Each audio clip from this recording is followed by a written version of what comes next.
Oke. Assalamualaikum Pak. Waalaikumsalam. Bapak mencari saya. Betul, silakan masuk. Oke, tadi Bapak dengar dari guru piket, katanya kamu sering datang terlambat ya? Iya Pak. Seingat kamu berapa kali kamu sering terlambat? Banyak Pak. Sering terlambat itu merupakan kesalahan atau tidak? Iya Pak. Berbuat salah itu memang manusia, setiap orang pasti pernah berbuat kesalahan. Yang penting kita bisa belajar dari kesalahan tersebut dan berusaha untuk memperbaikinya. Apakah kamu setuju? Setuju Pak. Kalau begitu kita cari solusinya bersama ya. Kamu sering datang terlambat pasti punya alasan. Kenapa emangnya? Karena saya sering bergadang Pak main HP. Kamu tahu keinginan kelas yang sudah kita sepakati? Tahu Pak. Kalau datang terlambat itu sesuai dengan keyakinan kelas kita, tidak? Tidak Pak. Menurut kamu keyakinan kelas apa yang sudah kamu langgar? Disiplin Pak. Ya. Menurut kamu disiplin itu penting tidak untuk kamu? Penting Pak, supaya bisa datang ke sekolah tepat waktu dan bisa menghargai waktu. Betul, bahwa menghargai waktu itu penting dan sangat bermanfaat untuk kita. Seperti kita dapat menghargai orang-orang di sekitar kita. Pekerjaan kita juga dapat diselesaikan tepat waktu dan kita juga dapat melatih rasa kepedulian. Iya Pak, saya menyesal telah terlambat. Saya minta maaf Pak. Ya, itu sikap yang sudah kamu lakukan. Cara menyadari kesalahan dan meminta maaf. Menurut kamu apa yang kamu lakukan agar tidak terlambat lagi datang ke sekolah ini? Saya akan tidur lebih awal agar tidak bergadang lagi, agar datang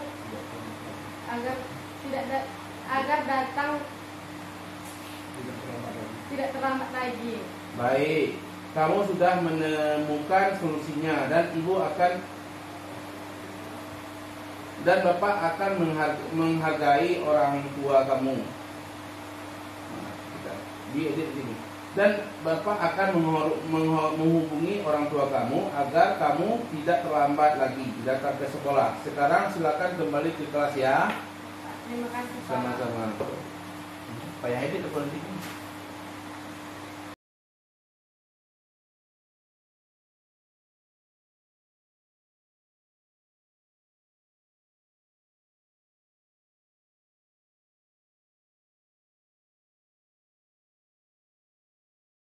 Ken.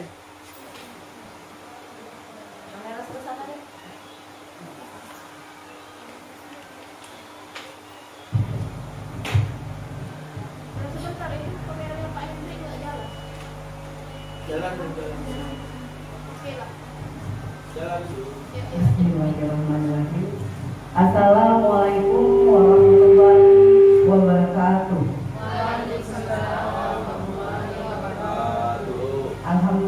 Alhamdulillahirabbil alamin. Wassalatu wassalamu ala asrofil anbiya'i wal mursalin wa ala alihi wa ashabihi ajmain.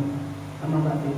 Pertama-tama marilah kita ucapkan puji dan syukur kita kehadirat Allah Subhanahu wa taala karena telah memberikan kita kesehatan dan kesempatan sehingga kita dapat berkumpul di ruangan guru ini dengan keadaan sehat dan walafiat. Tak lupa pula kita panjatkan junjungan besar kita kepada Muhammad dan besar kita Muhammad SAW yang telah membawa kita dari alam kegelapan ke alam yang penuh ilmu pendidikan seperti yang kita rasakan pada saat sekarang ini. Acara yang kita adakan ini adalah acara diseminasi, yaitu aksi nyata pada modul budaya positif. Adapun susunan acara kita yang pertama adalah pembukaan oleh moderator, yaitu saya sendiri. Acara yang kedua, doa yang disampaikan oleh Pak Ustadz Salmudin. Yang ketiga, kata sambutan dari Kepala Sekolah SMA Negeri 1 Sultan Daulat, Bapak Sardi Hendra SPD. Dan acara berikutnya adalah presentasi diseminasi aksi nyata budaya positif yang disampaikan oleh rekan-rekan TGP. Yang keempat adalah refleksi dari salah satu peserta presentasi, dan yang keempat adalah penutup. Untuk mempersingkat acara kita ini, kita mulai dengan mengucapkan lafaz basmalah. Bismillahirrahmanirrahim. Untuk acara selanjutnya, kita langsung saja ke acara kedua, yaitu pembacaan doa yang disampaikan oleh Pak Ustadz Sarudin. Kepada Pak Ustadz Sarudin, tempat saya persilahkan.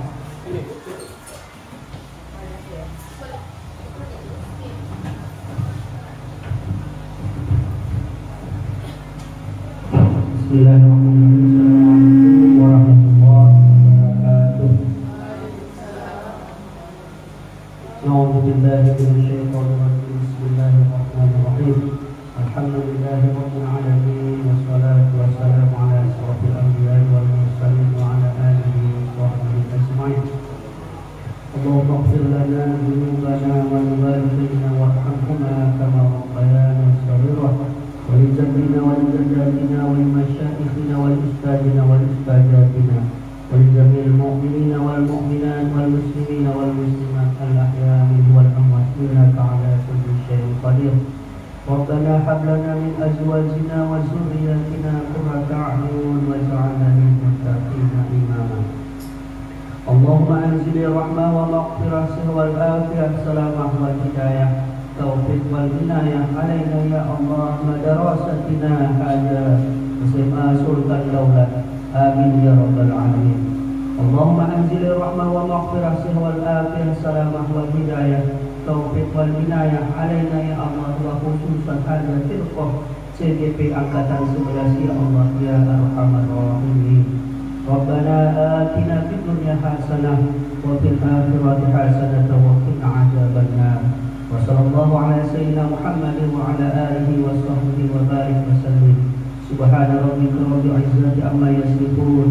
Wassalamu ala al-mursalin walhamdulillahi rabbil alamin. Assalamualaikum warahmatullahi wabarakatuh.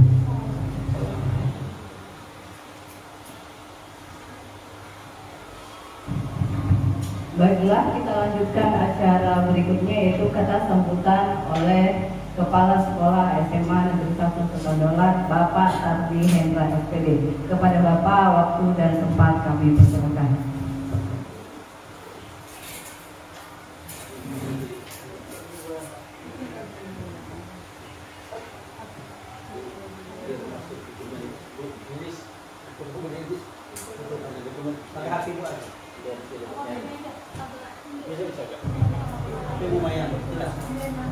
Assalamualaikum warahmatullahi wabarakatuh. Alhamdulillah, kita masih diberi kesehatan, panjang umur oleh Allah SWT sehingga kita dapat melaksanakan 3 rutinitas kita, khususnya untuk kegiatan diseminasi CGP. Tanpa terucapkan salam dari Nabi Muhammad SAW, berkata dari arah kebodohan ke alam yang berpenuh pengetahuan yang berkata dengan ini. Yang saya hormati guru-guru, bapak guru dan guru CGP yang telah meluangkan waktunya untuk pelaksanaan diseminasi ini, yang juga ditugaskan pada CGP ini langsung dari kementerian. Yang saya hormati Dewan Guru peserta diseminasi CGP yang berbahagia. Di sini program CGP itu program pemerintah. Banyak hal-hal yang keutamaan dari program pemerintah ini yang dijanjikan. Salah satunya bahwa peserta CGP ini bisa untuk memimpin sebuah sekolah. Yang kedua, CGP ini berpeluang juga untuk sebagai pengawas sekolah. Dan juga tak kalah pentingnya yang di CGP ini adalah adanya perhatian khusus untuk bisa sertifikasi. Nah, jadi bicarakan yang belum PDP, belum guru penggerak, ini bisa juga untuk kedepannya bisa diikutkan lagi.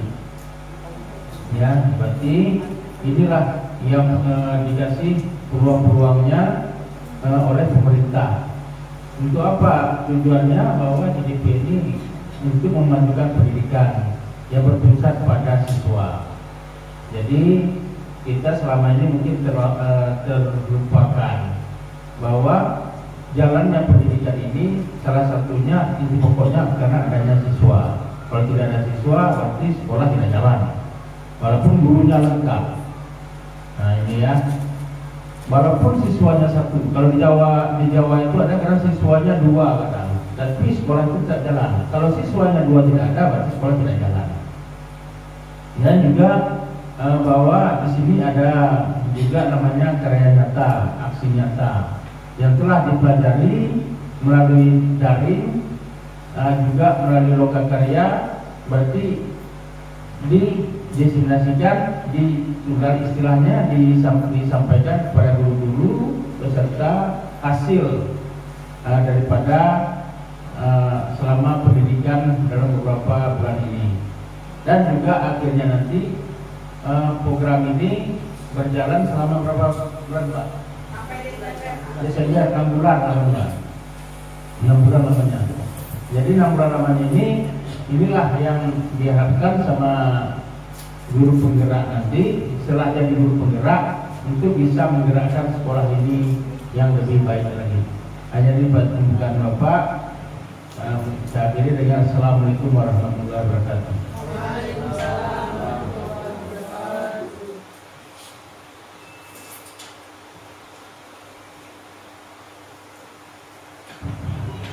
Terima kasih kami ucapkan kepada Bapak Kepala Sekolah atas nasihat-nasihat yang telah diberikan. Langsung saja kita masuk ke acara inti, yaitu presentasi mengenai aksi nyata modul 1.4 budaya positif yang akan disampaikan secara bergantian oleh calon guru penggerak angkatan 11. Yang pertama itu nanti disampaikan oleh Pak Salahuddin SPD, ya, Pak Henry SPD, maaf, yang pertama Pak Henry SPD, yang kedua yang disampaikan oleh Pak Salahuddin SPD, yang ketiga disampaikan oleh Ibu Seli Muslimah SPD, lalu nanti ada ice breaking, baru kita lanjut dengan lanjut presentasi yang disampaikan oleh Ibu Salama SPD, lalu dilanjutkan oleh Ibu Asmita Asri SPD, lalu Ibu Titin Sumarni SPD, dan yang terakhir disampaikan oleh Ibu Wahidi Lubis SPD. Dan selanjutnya akan ada refleksi, artinya apakah presentasi kami ini bisa tersampaikan oleh rekan-rekan sejawat. Untuk mempersingkat waktu, langsung saja kita lanjutkan presentasi pertama yang disampaikan oleh Bapak Henry SPD. Kepada Bapak Henry SPD, waktu dan tempat kami persilakan.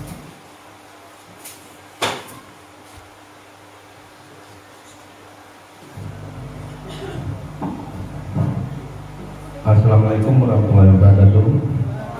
Terima kasih kepada moderator.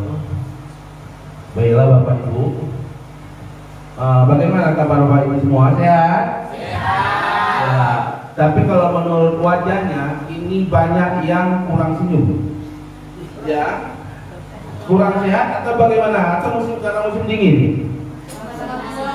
Musim panas. Jadi kita ambil waktu sebentar untuk breakingnya, sebentar saja.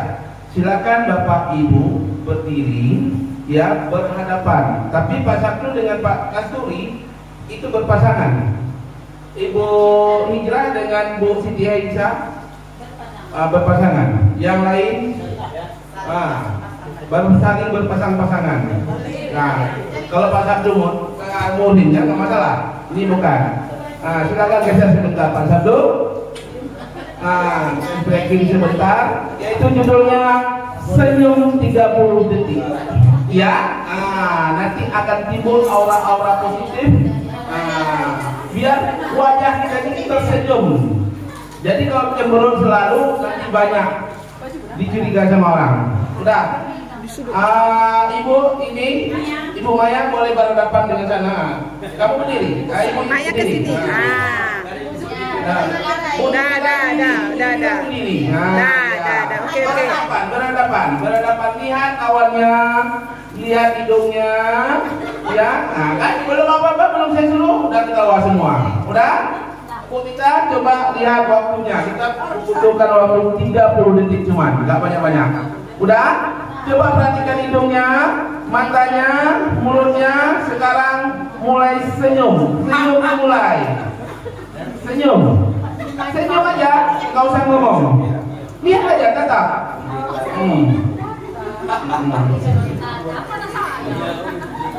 Coba. Iya. Kan? Senyum.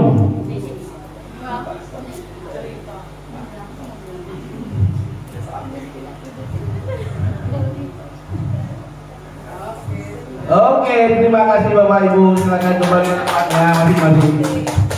Ya kan? Di situ sudah ada timbul aura positif. Ya kan? Saya suruh senyum tapi banyak yang ketawa. Kenapa? Coba. Saya cuma suruh senyum. Nggak usah ngomong, senyum aja. Tapi banyak yang ketawa. Ya kan? Itulah aura positif yang keluar untuk membuat kita semangat. Baiklah Bapak Ibu, kita akan melanjutkan. Saya akan membacakan hasil dari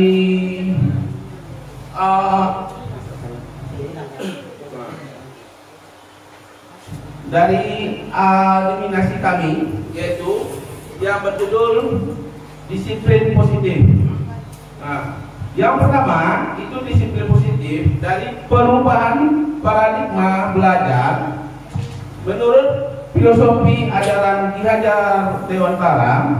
Ibarat seorang petani yang menyamai bibit jagung untuk mendapatkan hasil yang bagus, ya kan? Kalau kita seorang petani harus kita pupuk itu padinya, ya Bapak Ibu kan? Iya, supaya ada hasilnya. Kalau kita tidak memupuk padi itu tidak akan banyak hasilnya. Tapi kalau kita memberi pupuk, kita rawat, itu akan membuahkan hasil yang sempurna. Nah, selanjutnya maksud disiplin. Ya, kita masuk disiplin. Apa itu disiplin positif? Disiplin positif adalah sebuah pendekatan yang dirancang untuk mengembangkan murid untuk menjadi pribadi dan anggota dari komunitas yang bertanggung jawab, penuh hormat dan kritis. Disiplin positif mengajarkan keterampilan sosial dan kehidupan yang penting dengan cara sangat menghormati, membesarkan hati tidak hanya bagi murid tetapi juga bagi orang dewasa, termasuk orang tua, orang tuanya sendiri, guru, penyedia pendidikan anak, penitipan anak, pekerja muda dan lain-lainnya. Nah, selanjutnya apa tujuan dari disiplin positif itu?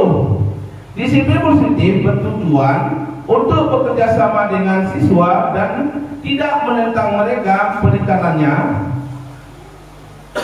dan tidak menentang mereka penekanannya adalah membangun kekuatan peserta didik dari paradigma kritik kelemahan mereka dan menggunakan penguatan positif untuk mempromosikan perilaku yang baik. Bagaimana seharusnya guru itu, ya kan? Guru itu seharusnya sebagai pamong, dapat memberikan tuntunan agar anak dapat menemukan kemerdekaannya dalam belajar. Guru diharapkan memiliki nilai-nilai positif yang dibutuhkan untuk membentuk karakter pelajar Pancasila dengan memberi contoh dan melakukan pemeriksaan Pancasila dengan memberi contoh dan melakukan pembiasaan yang konsisten di sekolah. Pengembangan disiplin positif dapat menumbuhkan motivasi intrinsik dalam diri anak untuk menjadi pribadi yang bertanggung jawab dan budi pekerti, luhur serta akhlak mulia. Dan ada manfaatnya. Apa manfaat disiplin positif? Yaitu yang pertama, dapat menumbuhkan kepercayaan diri anak. Yang kedua, dapat mendukung kemandirian anak dan rasa tanggung jawab atas dirinya. Yang ketiga, dapat mendukung lingkungan yang lebih baik dalam keluarga. Dan jadi positif itu kita tidak bisa mengontrol orang lain. Ya Bapak Ibu ya, kita tidak bisa mengontrol orang lain, tapi hanya yang ada bisa mengontrol diri kita sendiri. Kita sendiri yang bisa mengontrol, orang lain nggak bisa. Karena kemauan kita itu apa? Ya kan? Tiba-tiba kita marah. Jadi kita tidak tahu, orang tidak tahu dan tidak bisa mengontrol diri kita. Kita lah cuma yang tahu. Kalau kita mau emosi, mau apa? Itu kita yang mengontrol sendiri. Kita yang cuma tahu. Ya Bapak Ibu, disiplin adalah kemampuan memerintah diri sendiri dengan mengontrol dan menguasai diri untuk memilih tindakan yang mengacu pada nilai-nilai kita hargai dengan penuh tanggung jawab tanpa perintah orang lain. Jadi kita tidak perlu diperintahkan orang lain. Nah, jadi makanya di sini disebutkan emosi kita itu orang tidak bisa mengontrol. Jadi kita yang memerintahkan. Kalau kita perintahkan dalam pikiran kita marah, pergi ke sana, pergi. Tapi orang lain belum tahu. Ya. Terima kasih. Hanya itu dari saya. Nanti materi berikutnya akan disampaikan oleh Bapak Salmudin SPD.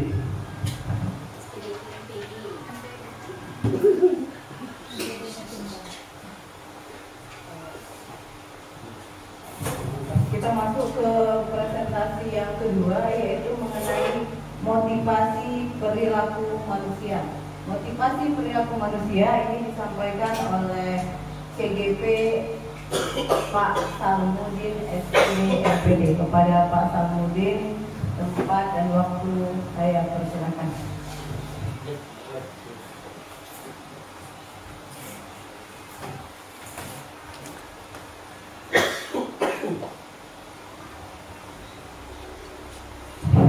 Baik, bismillahirrahmanirrahim. Assalamualaikum warahmatullahi wabarakatuh. Perkenalkan, saya Salmudin SPD LPD, bertugas di SMA Negeri 1 Sukandaulat, CGP Angkatan 11. Mohon doanya Bapak Ibu, mudah-mudahan dengan predikat yang terbaik. Terima kasih atas kesempatan yang diberikan kepada kami. Kami akan mempresentasikan tentang motivasi perilaku manusia.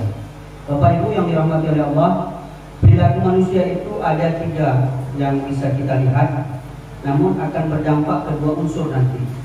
Yang pertama adalah manusia itu berperilaku ingin tidak mendapatkan hukuman atau ketidaknyamanan. Yang kedua adalah manusia tersebut berperilaku ingin mendapatkan imbalan atau penghargaan. Dan yang ketiga adalah ingin menjadi diri sendiri yang memang dihargai oleh orang lain. Selanjutnya Bapak Ibu, ketiga perilaku ini akan melahirkan 2. Yang pertama adalah hukuman dan yang kedua adalah penghargaan. Di mana kebiasaan ini adalah sering kita lakukan, akan tetapi ternyata berdampak tidak baik. Yang pertama adalah hukuman, ternyata itu bisa menyakiti siswa kita atau tidak nyaman terhadap apa yang kita lakukan terhadap siswa tersebut. Selanjutnya murid itu menyembunyikan kesalahan karena takut dihukum oleh Bapak Ibu. Selanjutnya murid juga merasa rendah diri seketika kita hukum, seperti misalnya korban bendera. Dia merasa dirinya direndahkan di hadapan teman-temannya. Selanjutnya daripada kedisiplinan yang gagal itu adalah penghargaan. Ada juga terhadap penghargaan yang kita berikan kepada siswa itu gagal Bapak Ibu. Apa itu? Efek sampingnya adalah tidak efektif.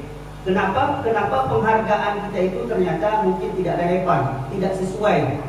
Ternyata ada juga siswa kita yang memang berprestasi tetapi tidak terlalu over.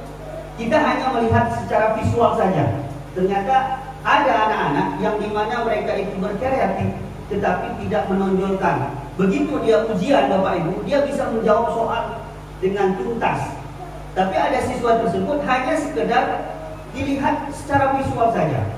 Jadi Bapak Ibu, selanjutnya mematikan kreativitas siswa tersebut dengan adanya menghukum siswa. Dengan adanya kita hukum, ternyata dia tidak akan berani tampil lagi karena kesalahan yang dia lakukan pada hal yang biasa.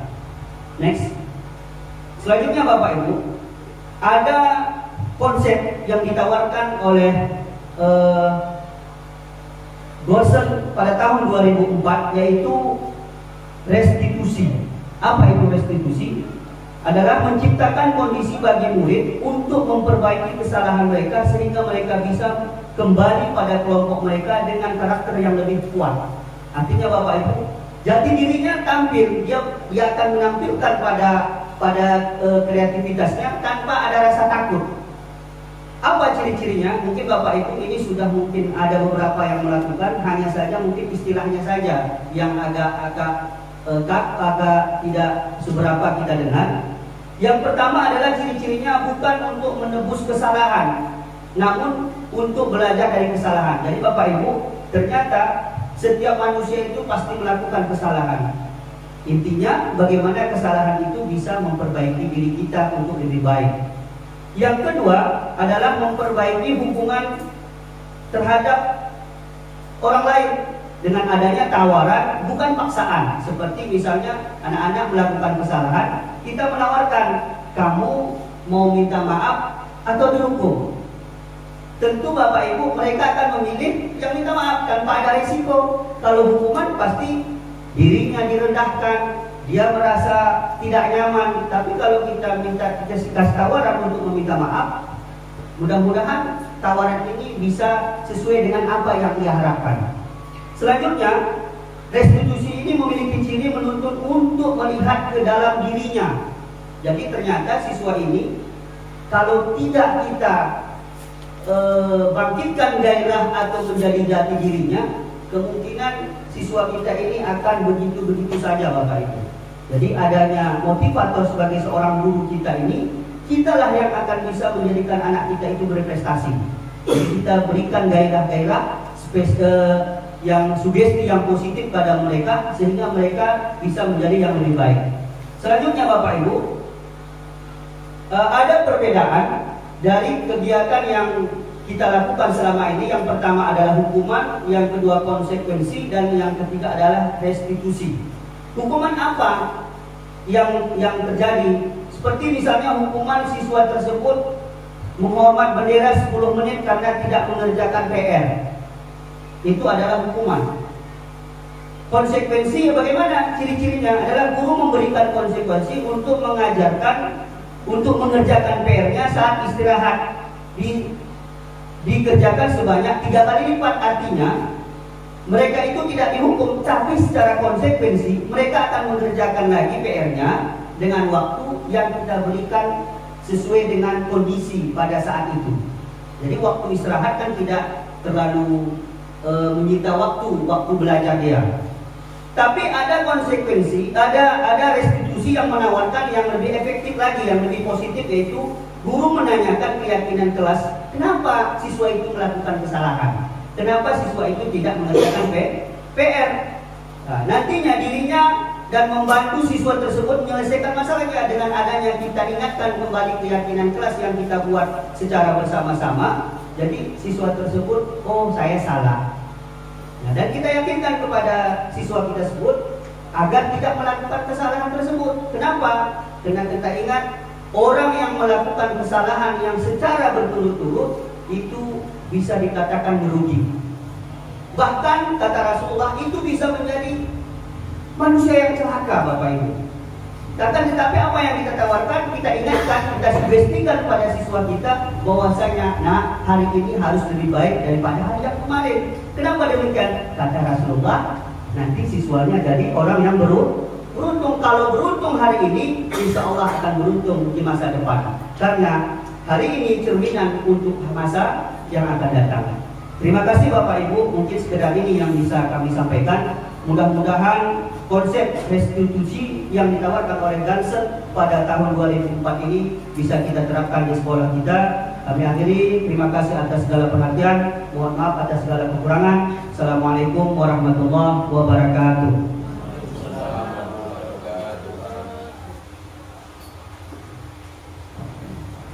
Terima kasih atas penjelasan dari Pak Sanudin. Langsung saja kita masuk ke presentasi yang ketiga, yaitu hukuman dan konsekuensi yang disampaikan oleh Ibu Seli Muslimah SPD. Kepada Ibu Seli Muslimah, tempat dan waktu kami persilakan.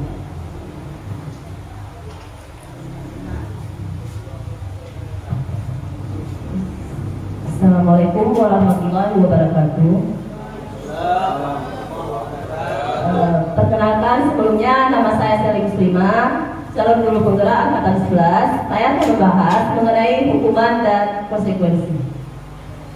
Nah, tadi sudah berbicara apa itu disiplin positif, tujuannya apa, kemudian Pak Salmudin juga sudah menjelaskan bagaimana motivasi perilaku manusia itu sesungguhnya. Nah, selanjutnya kita perkecil ke arah hukuman. Saya ulangi, saya memberikan penguatan. Hukuman itu adalah bentuk pembelajaran disiplin yang bersifat satu arah dari pihak guru yang memberikan, dan murid hanya menerima suatu hukuman tanpa melalui suatu kesepakatan atau pengarahan dari pihak lain.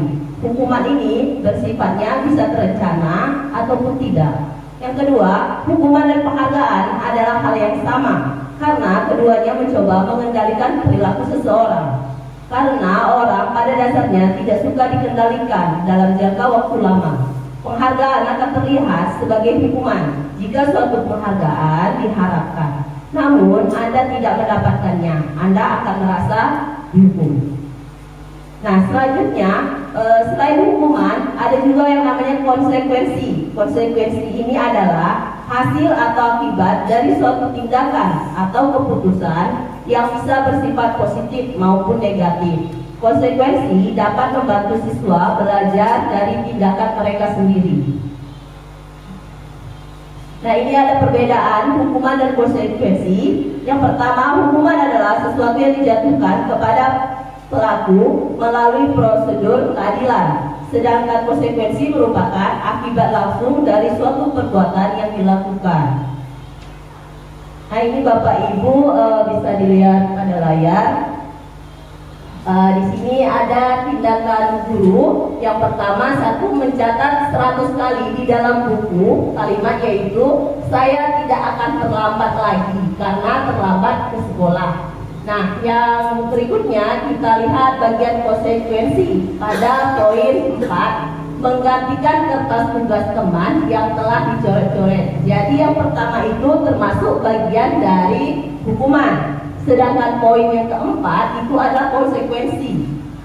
Nah, kemudian selanjutnya juga kita bisa melihat antara poin 2 dengan poin 5. Poin 2 yaitu lari mengelilingi lapangan basket 2 kali karena terlambat hadir di sekolah. Sedangkan poin 5, membersihkan tumpahan air di meja karena tersenggol pada saat belajar. Jadi jelas di sana mana yang dikategorikan sebagai hukuman, mana yang dikategorikan sebagai konsekuensi. Nah, sekarang konsekuensi ini misalnya saya lewat, tiba-tiba seorang anak menyenggol sesuatu, baik itu minuman atau segala macam, maka saya memerintahkan anak tersebut, konsekuensinya karena kamu telah menumpahkan air yang ada di meja saya, maka kamu wajib membersihkannya. Seperti itu. Sedangkan hukuman itu adalah, misalnya jadwal itu masuk 7.45, ternyata dia datang di jam 8, maka guru BK akan bertindak. Karena keterlambatan kamu sesuai dengan kesepakatan kita, maka hukuman yang akan diberikan, apakah keliling lapangan atau sebagainya. Next, Bu.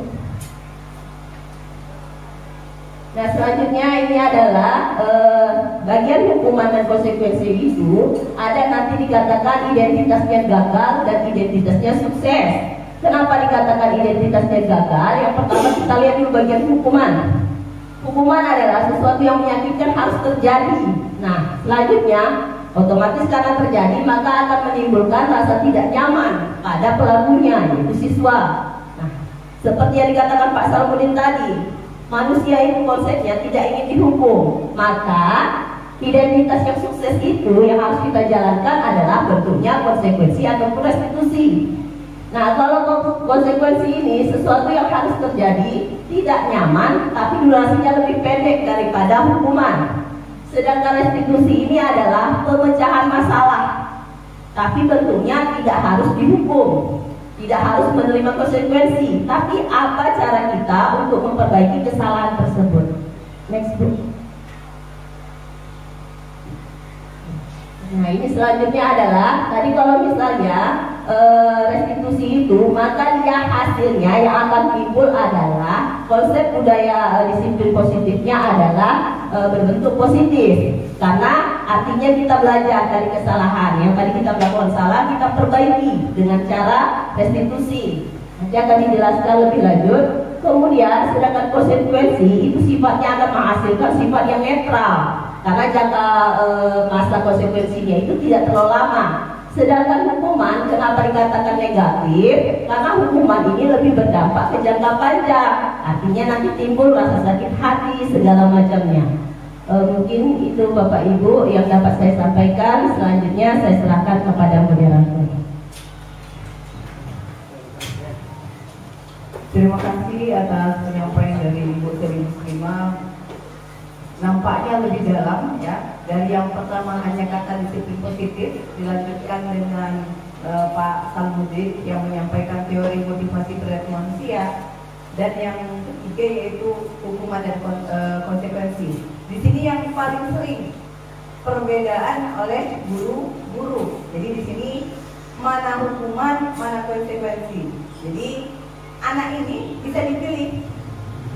Ya, kalau kita kan biasanya hukuman itu secara gamblang. Kalau konsekuensi itu dia harus ada tindak lanjut sebelumnya. Jadi kalau kamu tidak masuk 10 menit jam saya di awal pelajaran, apa konsekuensinya? Itu yang dijelaskan oleh Ibu Tri Muslimah. Selanjutnya kita akan masuk ke materi selanjutnya, yaitu 5 kebutuhan dasar manusia yang akan disampaikan oleh Ibu Salama SPD. Kami persilakan.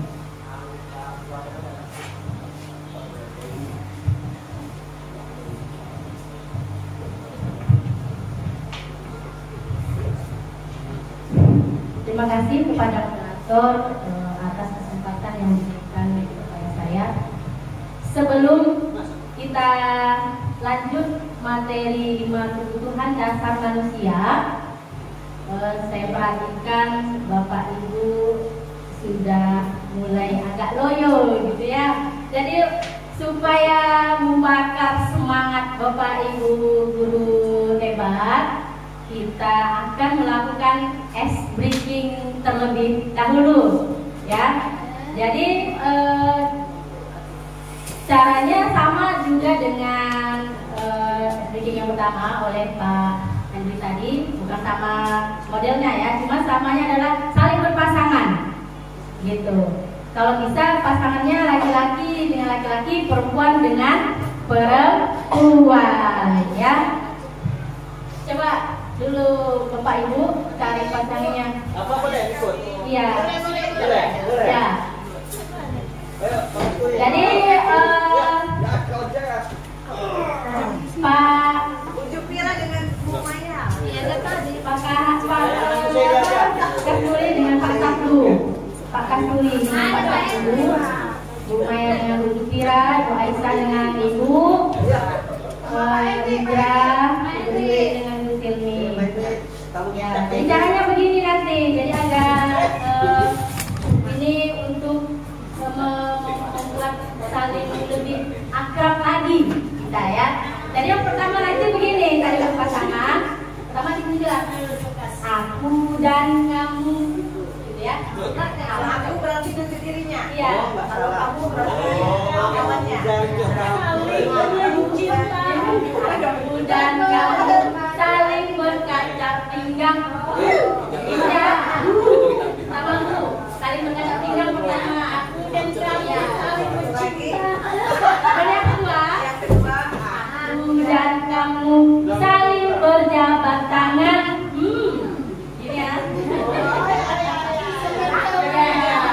Kemudian yang ketiga, aku dan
menyambung dari materi yang sebelumnya yang sudah disampaikan oleh rekan-rekan TGP Angkatan 11.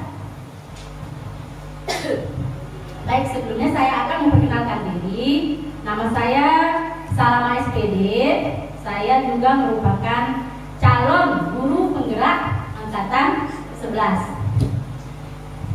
Saya akan memaparkan tentang 5 kebutuhan dasar manusia. Jadi masih ngos-ngosan ya dengan SDG tadi. Jadi apa kaitannya begitu ya antara kebutuhan dasar manusia ini dengan budaya positif di sekolah gitu.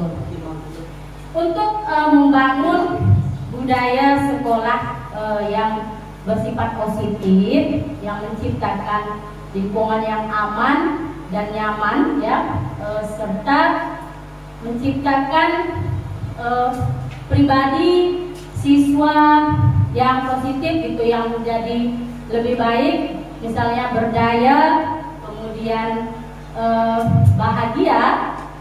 Salah satu cara yang harus dilakukan oleh seorang guru adalah memahami ya kebutuhan dasar yang mendasari siswa kita itu berperilaku gitu. Jadi setiap orang itu ketika melakukan perilakunya pasti ada dasarnya gitu ya, pasti ada alasannya gitu. Seperti yang disampaikan oleh psikiater dari Amerika ya, yang namanya adalah Dr. William Glasser, mengatakan adalah setiap perilaku manusia pasti akan ada tujuannya atau ada tujuan tertentu, yaitu untuk memenuhi kebutuhan dasar gitu. Ada berapa kebutuhan dasar yang harus dimiliki oleh siswa atau semua manusia gitu ya? Ada 5. Nah, yang pertama adalah kebebasan atau kebutuhan akan pilihan.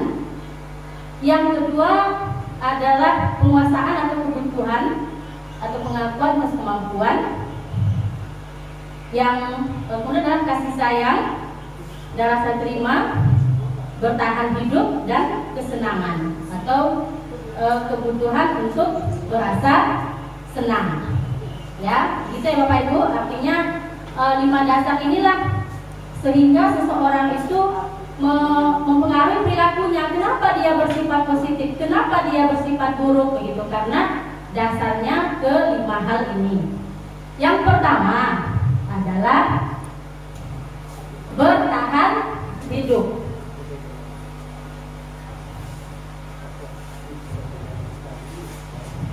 Bertahan hidup ini adalah merupakan kebutuhan yang bersifat survival gitu ya. Adalah kebutuhan yang bersifat fisiologis untuk bertahan hidup, misalnya kesehatan, rumah, dan makan. Kebutuhan biologis sebagian bagian dari proses reproduksi, termasuk kebutuhan untuk tetap bertahan hidup. Komponen fisiologis pada kebutuhan ini meliputi kebutuhan akan perasaan aman juga. Jadi ketika siswa kita atau ada orang yang melakukan sebuah kesalahan atau melanggar peraturan itu bisa saja mungkin dia untuk butuh mempertahankan hidup gitu. Kadang misalnya saudara kayak dia nggak mungkin siswa kita itu semangat belajar dan ingin mengikuti pelajaran dengan baik ketika dia merasa lapar gitu ya. Ketika orang merasa lapar, berusaha bagaimana supaya dia bisa memenuhi kebutuhan dasarnya tadi, yaitu makan atau butuh rasa aman dan sebagainya. Ini merupakan bagian dari kebutuhan fisiologis, namanya kebutuhan hidup. Memang tidak bisa tidak ya. Bagaimanapun misalnya kadang nanti siswa kita cabut ternyata dia belum sarapan ya.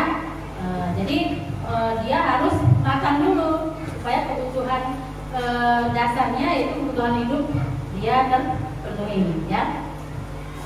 Kemudian apalagi yang kedua adalah kebutuhan kasih sayang dan rasa diterima.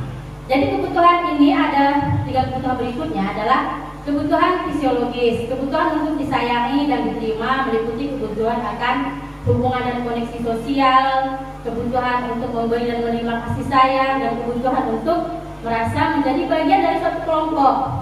Kebutuhan ini juga meliputi keinginan untuk kita terhubung dengan orang lain seperti teman, keluarga, pasangan hidup, teman kerja, data peliharaan, dan kelompok di mana kita tergabung. Anak-anak yang memiliki kebutuhan dasar kasih sayang dan rasa diterima yang tinggi biasanya ingin disukai dan diterima oleh lingkungannya. Mereka juga akrab dengan orang tuanya. Biasanya mereka belajar karena suka pada gurunya. Bagi mereka, teman sebaya sangatlah penting. Mereka juga biasanya suka bekerja dalam kelompok. Jadi untuk kebutuhan kasih sayang ini dan rasa diterima ini, saya rasa semua orang seperti itu ya. Jika kita dalam kelompok tertentu tidak diterima atau merasa tidak dihargai, maka kita tidak akan merasa nyaman ya.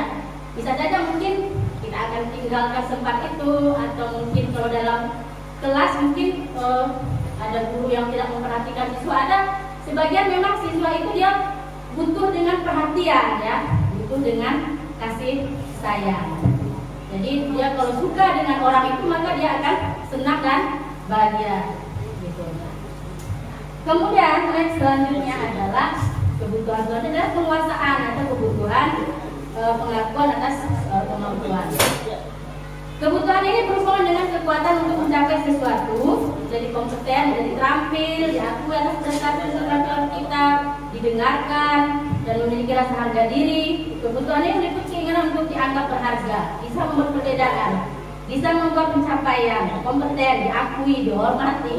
Ini meliputi self-esteem atau nilai pribadinya ya. Dan keinginan untuk meninggalkan pengaruh. Anak-anak yang memiliki kebutuhan dasar akan penguasaan yang tinggi biasanya selalu ingin menjadi pemimpin.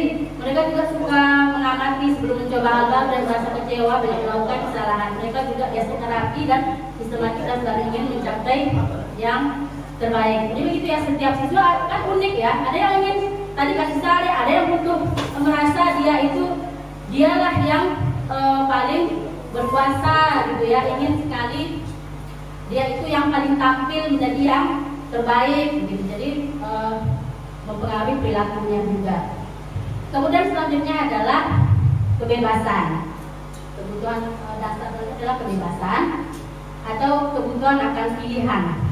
Kebutuhan untuk bebas adalah kebutuhan akan kemandirian, otonomi, memiliki pilihan dan mampu mengendalikan arah hidup seseorang. Anak-anak yang kebutuhan kebebasan yang tinggi menginginkan pilihan. Mereka perlu banyak bergerak, suka mencoba-coba, tidak terlalu terpengaruh orang lain, dan senang mencoba hal baru dan menarik. Gitu. Jadi bebas di sini bukan berarti siswa tidak bebas melakukan sesuka hatinya ketika belajar ya. Cuman artinya di sini dia itu tidak beri kesempatan pilihan karena dia ingin menentukan bagaimana cara belajar dia. Ini nanti akan berkelanjutan di pelajaran diferensiasi namanya ya. Itu bukan berarti dia bebas. Saya tidak mau belajar, ya sudah nggak usah belajar. Begitu juga arti bebas ya. Cuma dia menentukan pilihannya sendiri, tapi tetap harus tujuannya adalah berperilaku positif. Yang terakhir adalah kebutuhan kesenangan. Jadi kebutuhan kesenangan adalah kebutuhan untuk mencari kesenangan, bermain dan tertawa. Bayangkan hidup tanpa kenikmatan apapun, betapa menyedihkan. Glaser menghubungkan kebutuhan akan kesenangan dengan belajar. Semua hewan dengan tingkat inteligensi tinggi, misalnya kayak anjing, lumba-lumba, primata lain bermain. Saat mereka bermain, mereka mempelajari keterampilan hidup yang penting. Manusia tidak berbeda. Anak-anak dengan kebutuhan dasar kesenangan yang tinggi biasanya ingin menikmati apa yang dilakukan. Mereka juga bisa berkonsentrasi tinggi saat mengerjakan hal yang disenangi. Mereka suka permainan dan suka mengoleksi barang, suka bergurau, suka melucu dan juga menggemaskan. Bahkan saat mereka bertingkah laku buruk, mereka masih terlihat lucu, gitu ya. Jadi ada yang senang. Jadi ini bagaimana supaya siswa itu senang gitu, karena seperti yang saya bilang tadi, setiap siswa itu unik. Ada yang suka dengan model belajarnya bermain gitu, kalau dikekang tidak suka gitu. Jadi itulah tugas kita, supaya bagaimana kebutuhan siswa yang suka dengan kesenangan tadi kita mencoba untuk memberikan yang terbaik bagi mereka. Jadi yang terakhir adalah kesimpulannya gitu. Jadi sangat penting bagi kita ya untuk mengetahui ya dasar perilaku siswa kita.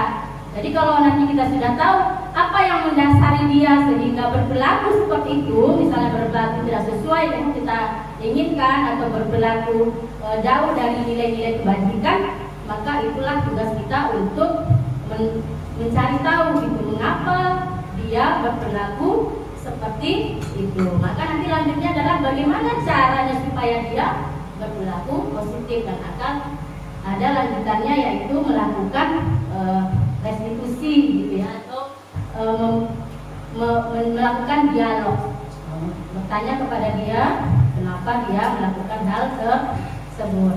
Baik, cukup sekian dari pemaparan saya tentang 5 kebutuhan dasar hidup manusia. Sehari billahi taufik wa hidayah. Assalamualaikum warahmatullahi wabarakatuh. Waalaikumsalam warahmatullahi wabarakatuh. Terima kasih saya ucapkan kepada Ibu Salama SPD untuk materi kebutuhan dasar.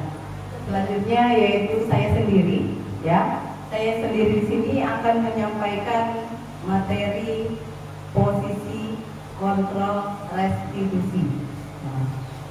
Sebelumnya saya ucapkan Assalamualaikum warahmatullahi wabarakatuh. Waalaikumsalam warahmatullahi wabarakatuh. Di sini ini kelanjutan dari materi-materi yang sudah disampaikan oleh rekan-rekan saya tadi, ya. Jadi mungkin Bapak dan Ibu bertanya, apa itu budaya positif? Jadi intinya budaya positif yang kami sampaikan di sini adalah untuk membentuk karakter pada anak, ya, karakter pada anak untuk bisa menjadi lebih baik atas dari dasar dirinya sendiri tanpa ada paksaan dari manapun. Jadi kalau biasanya guru BK di sekolah kita pas aku di depan berdiri gitu kan, ini udah 10 kali diterlambat, dikasih hukuman. Ternyata menurut penelitian ini tidak bagus katanya. Bagusnya bagaimana? Di nanti bagian restitusi yang akan disampaikan oleh Ibu Wahini Lubis. Jadi di sini untuk masalah disiplin positif tadi ada materi namanya posisi kontrol restitusi. Jadi ada 5 posisi kontrol. Jadi posisi kontrol ini adalah gurunya. Ini menurut si Gosen, ya, gurunya itu ada 5 posisinya. Yang pertama itu adalah penghukum, gurunya sebagai penghukum. Yang kedua, gurunya sebagai pembuat merasa bersalah.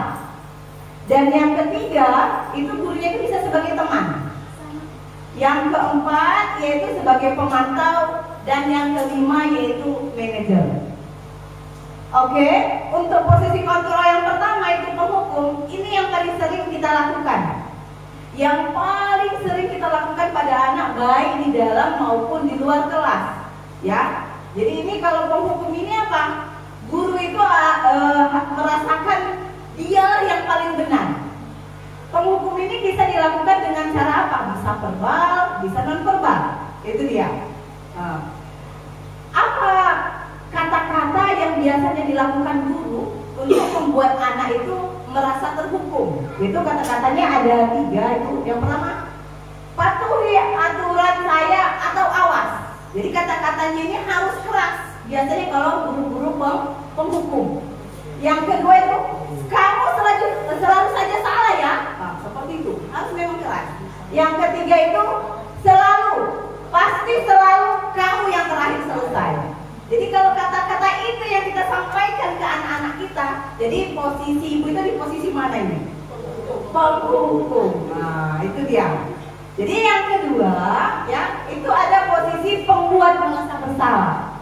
Kalau pembuat merasa bersalah, di sini nih gurunya tuh nggak perlu keras, ngomongnya itu lembut, tapi kalau kata kita nyelekit atau menusuk ke dalam hati, kena mental siswanya. Itu dia lemah lembut gurunya, tapi membuat anak itu merasa bersalah. Biasanya ini guru-guru BK yang sering ini. Pada udah masuk ruang BK itu anaknya keluar sudah ada tunjuk semua mukanya ini ya. Ini biasanya pembuat merasa bersalah itu apa kata-katanya? Ibu sangat kecewa dengan kamu. Itu pasti itu dia. Lemah lembut tapi mungkin masuk ke hati siswanya.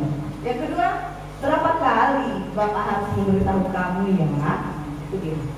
Yang ketiga, gimana coba kalau orang tua mau tahu kelakuan kamu begini? Jadi itu berarti kalau ibu sering menyampaikan kata-kata seperti ini, berarti ibunya di posisi pembuat merasa bersalah. Oke, yang ketiga yaitu teman. Nah, jadi posisi teman ini yang sangat mungkin anak-anak ada dekat dengan kita. Ini posisi teman, ya. Jadi guru pada posisi ini tidak akan menyakiti murid, namun akan tetap berupaya mengontrol murid melalui persuasi. Ya, itu ada 3 kata-katanya juga. Itu ayolah bantu bapak, kok ribut kali. Kan ada juga guru-guru seperti itu. Jadi biasanya sering kita jumpai pada saat guru ini masih terjun ke dunia pendidikan itu setahun atau 6 bulan gitu ya. Masih masih ini kalau aku begini bagaimana kelakuannya, seperti itu. Tuh yang kedua kata-katanya, ayo ingat tidak bantu bapak ya selama ini gitu. Jadi itu memang kata-kata itu menjurus ke teman bagi anak. Yang ketiga, ya sudah kalian tidak apa-apa, nanti ibu bantu bereskan. Jadi kalau posisi seperti itu gurunya itu menjadi teman bagi muridnya. Yang keempat, yaitu pemantau. Jadi menurut si Gosen, jadi guru ini posisinya harus di mana? Yang bagusnya itu adalah gurunya harus sebagai pemantau, ya, yaitu memantau berarti mengawasi. Pada saat kita mengawasi, kita bertanggung jawab atas perilaku orang-orang yang kita awasi. Posisi pemantau berdasarkan pada peraturan-peraturan dan konsekuensi.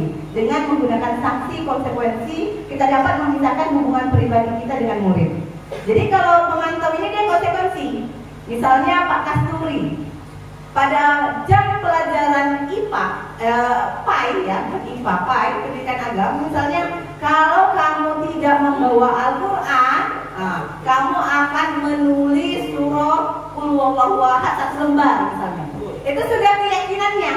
Jadi pada saat anak tidak membawa, Pak Kasturi sudah memiliki konsekuensi. Jadi bukan hukuman lagi kata-katanya itu, berarti konsekuensi. Karena setelah ada pembicaraan dua belah pihak antara si murid dengan si guru. Ini dia. Jadi ini bagian pemantau. Jadi anak-anak itu kalau dia bersalah, guru tidak menghukum atau bagaimanapun, tapi memantau bagaimana perilaku murid tadi. Yang kelima ini yang paling bagus, yaitu manajer. Ya. Manajer inilah nanti yang akan dihubungkan dengan segitiga restitusi. Ya, manajer ini ketika anak membuat kesalahan, bukan guru yang menentukan apa hukumannya, apa yang kamu akan lakukan, tetapi anak itu sendiri yang menyadari atas kesalahannya dan mencari solusinya sendiri. Inilah yang bagian manajer, ya. Jadi posisi guru ini yang paling diinginkan itu adalah posisi manajer. Jadi di sini posisi kontrol guru yang terbaik adalah posisi seorang manajer. Di dalam posisi ini, sikap guru ketika melihat siswa melakukan kesalahan tidak langsung menghukum atau menasihati, tapi diawali dengan sikap memahami tindakan siswa. Jadi kita tengok dulu menstabilkan identitasnya. Artinya kenapa siswa tadi terlambat? Kita tengok dulu apa latar belakangnya. Lalu kita lanjutkan dengan validasi tindakan yang salah, lalu kita masuk ke keyakinan kamu. Ini nanti akan dijelaskan oleh teman saya. Jadi yang saya jelaskan kali ini adalah untuk mengetahui di mana posisi kita sebagai seorang guru. Mungkin dari saya cukup sekian, saya sudahi. Assalamualaikum warahmatullahi wabarakatuh. Saya lanjutkan karena saya juga sebagai moderator. Lanjut ke Ibu Titin Sumarni Harahap SPD untuk materi keyakinan kelas. Kepada Ibu kami persilakan. Assalamualaikum warahmatullahi wabarakatuh. Saya Ibu Titin Sumarni Harahap SPD, calon guru penggerak angkatan 11 Kota Subulus Salam. Bapak Ibu yang dirahmati Allah, kami mohon doanya semua agar kami 7 orang CGP dari SMA Negeri 1 Sultan Daulat ini dapat melewati semua tahapan-tahapan sampai nanti di bulan Desember, sehingga yang kita harapkan kami semua dapat lulus dengan predikat baik. Kemudian kita berdoa juga agar Bapak Ibu Dewan Guru hebat yang di sini semua dapat mengikuti langkah kami, dapat menjadi calon guru penggerak juga di angkatan-angkatan selanjutnya. Terus terang Bapak Ibu, CGP ini banyak sekali manfaatnya. Itu yang saya rasakan. Banyak yang kita selama ini kita kira kita sudah sesuai, sudah benar, tapi tidak. Nah, di CGP ini banyak sekali ilmu-ilmu yang kita dapat dan nantinya bisa kita terapkan di sekolah kita ini, dan tentunya yang kita harapkan sekolah kita ini menjadi lebih baik lagi. Oke Bapak Ibu, saya berkesempatan di sini untuk membawakan materi tindakan kelas atau tindakan sekolah. Nah, di dalam budaya positif ya, terlingkup di situ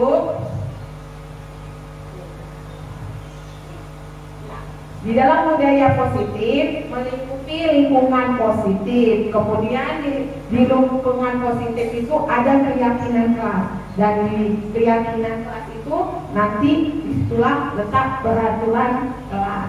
Nah, keyakinan sekolah atau keyakinan kelas itu merupakan sebagai fondasi dan arah tujuan sebuah sekolah atau kelas yang akan menjadi landasan dalam memecahkan konflik atau permasalahan di dalam sebuah sekolah atau kelas.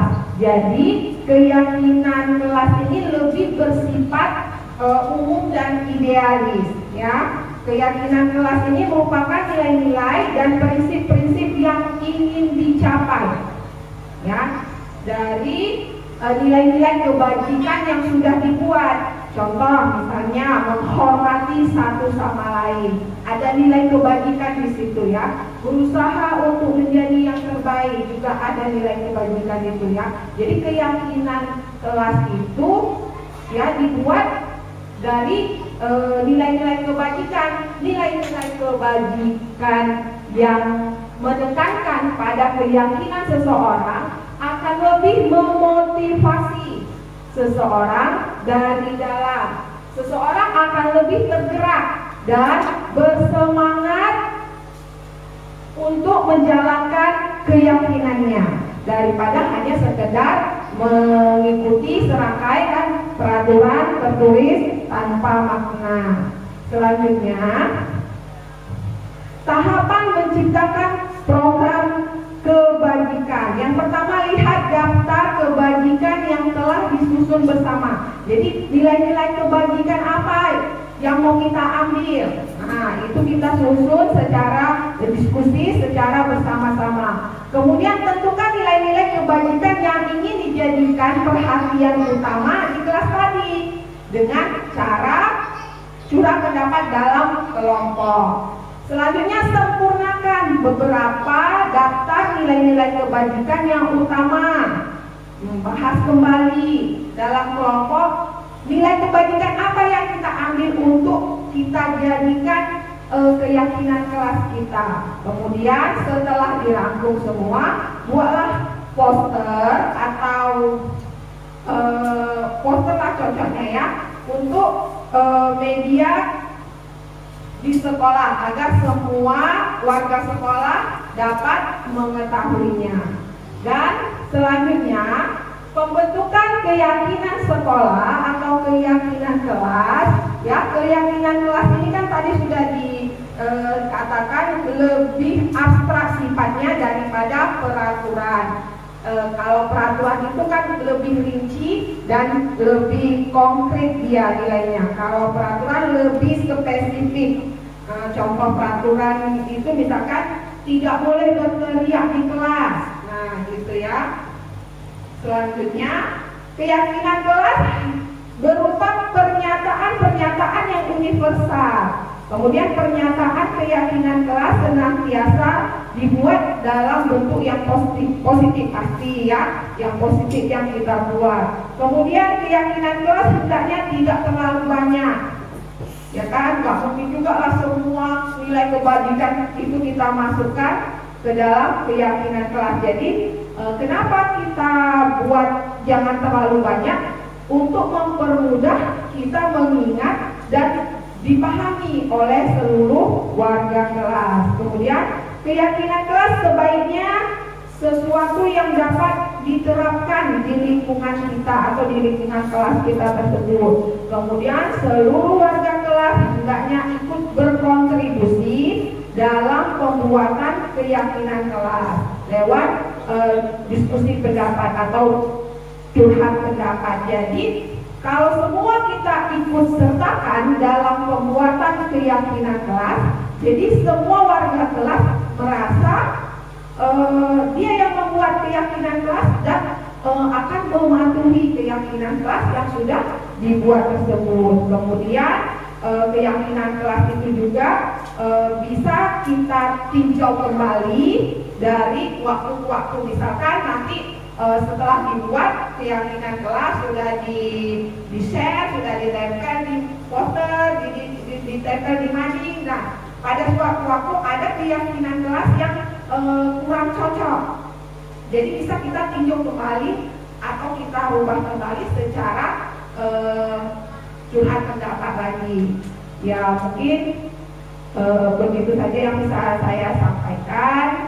Selanjutnya saya berikan kepada moderator. Assalamualaikum warahmatullahi wabarakatuh.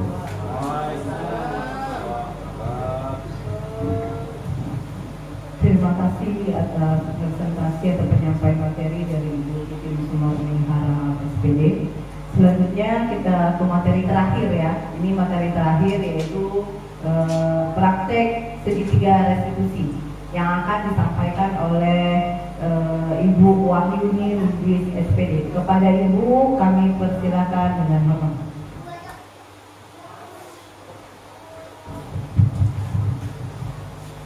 Baik, terima kasih kepada Ibu Moderator. Assalamualaikum warahmatullahi wabarakatuh. Waalaikumsalam warahmatullahi wabarakatuh. Perkenalkan, saya Wahyuni Lubis SPD, calon guru penggerak angkatan 11. Di sini saya akan mencoba memaparkan mengenai praktik segitiga restitusi. Jadi di sini saya akan melanjutkan dari pemaparan dari rekan-rekan yang sudah menyampaikan, mulai dari Pak Saludin tadi, kemudian ada Ibu Seli, lalu menyambung kepada Ibu Asmita Asri. Di sini saya menekankan lagi arti dari segitiga restitusi itu apa. Jadi segitiga restitusi itu sebuah pendekatan untuk memecahkan masalah yang dilakukan oleh murid, yang bertujuan untuk membentuk karakter murid dengan cara memberikan kesempatan kepada murid untuk berdisiplin positif, memulihkan diri dari kesalahan sehingga memiliki tujuan yang jelas dalam hidupnya. Jadi ini berlaku untuk membentuk karakter anak tersebut dari awal. Lalu bagaimana sebenarnya segitiga restitusi tersebut?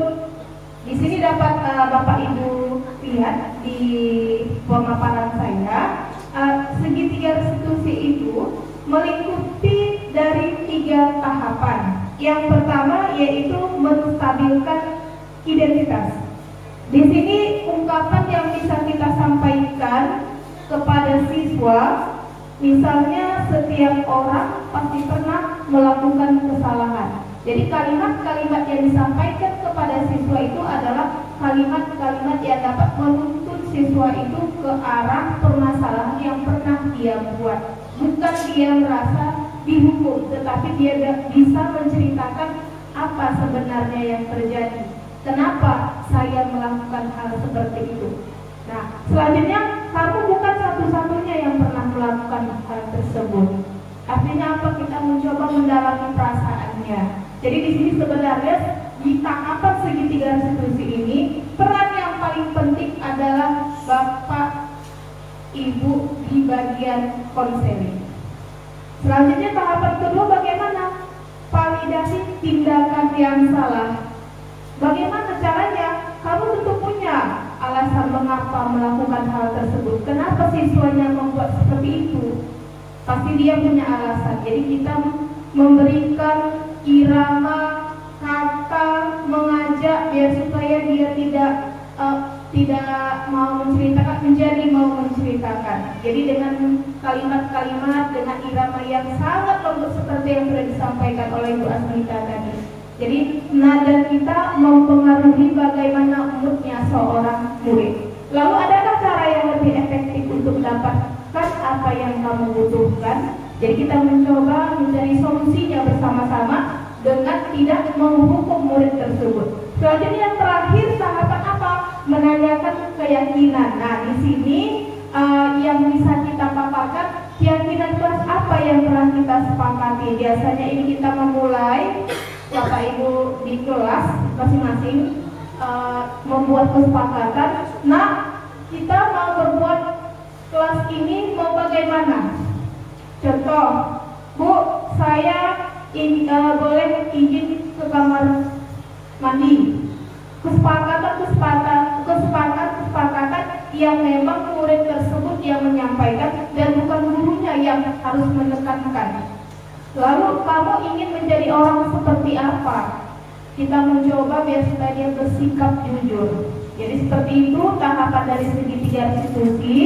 Jadi ini adalah contoh yang pertama dari menstabilkan identitas itu. Bagaimana yang bisa kita lakukan? Berbuat salah itu kan hal yang wajar. Kemudian apa? Tidak ada manusia yang sempurna. Ibu juga pernah melakukan hal itu. Atau bisa juga kalimatnya, Bapak Ibu tidak tertarik untuk mencari tahu siapa yang salah atau benar, tapi lebih tertarik bagaimana kita dapat menyelesaikan masalahnya.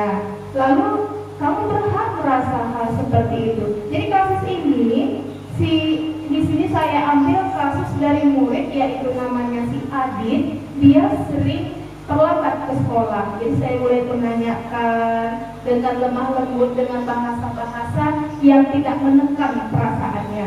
Lalu selanjutnya validasi tindakan yang salah. Di sini berdasarkan perilaku, di mana kita berupaya memenuhi suatu ketentuannya. Contoh bisa kalimat yang dapat kita gunakan.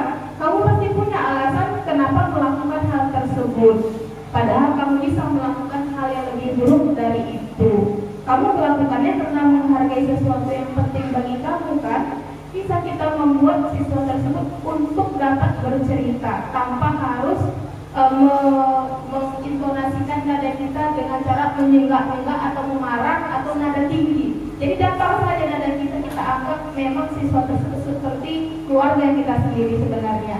Lalu ada menanyakan keyakinan yang sudah disepakati di dalam kelas. Jadi murid akan diberi pertanyaan yang dapat memunculkan motivasinya dalam dirinya, intrinsik.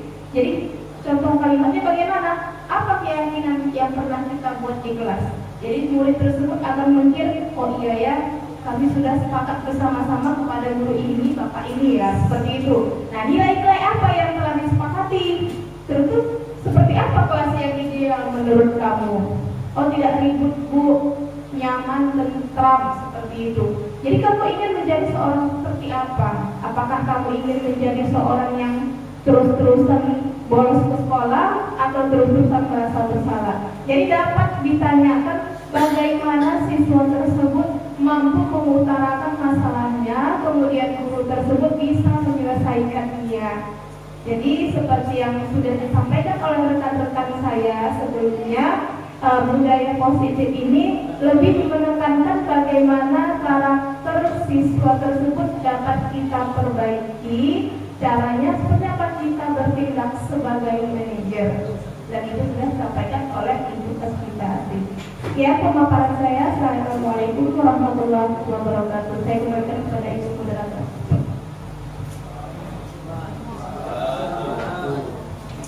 Terima kasih saya ucapkan kepada Ibu Wahyuni SPD.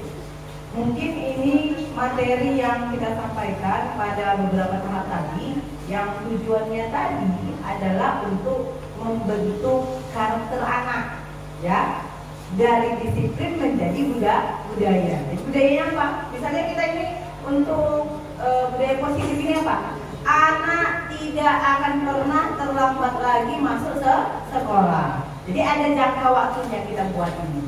Jadi seperti itu materi yang kami sampaikan tadi.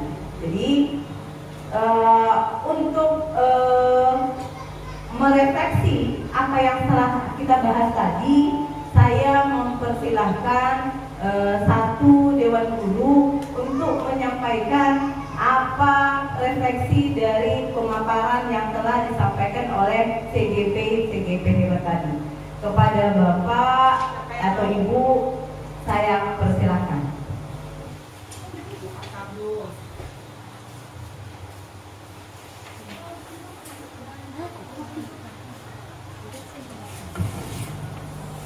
Assalamualaikum warahmatullahi wabarakatuh. Perkenalkan, saya Sabtu SPD, Guru BK SMA Negeri Sependular. Yang pertama yang ingin saya sampaikan, di mana kami sangat tertarik dengan kegiatan seperti ini. Kami mohon doa Bapak Ibu kami yang belum menjadi calon CGP ini, semoga di waktu yang lain agar kami juga lulus dan dapat mengikuti seperti Bapak Ibu pada saat ini. Baik, yang refleksi yang ingin saya sampaikan, yang pertama, saya menyadari bahwa budaya positif bukan hanya tentang peraturan yang ada di sekolah, tetapi tentang membangun hubungan yang positif dan mendukung di sekolah. Kemudian saya terinspirasi untuk menerapkan konsep budaya positif di kelas saya dan membantu menciptakan lingkungan belajar yang aman, nyaman, tertib, dan memotivasi bagi siswa-siswa. Kemudian saya juga menyadari bahwa untuk mengubah budaya sekolah yang positif bukanlah hal yang mudah dan membutuhkan komitmen yang kuat dari semua pihak. Demikian refleksi yang dapat saya sampaikan. Assalamualaikum warahmatullahi wabarakatuh.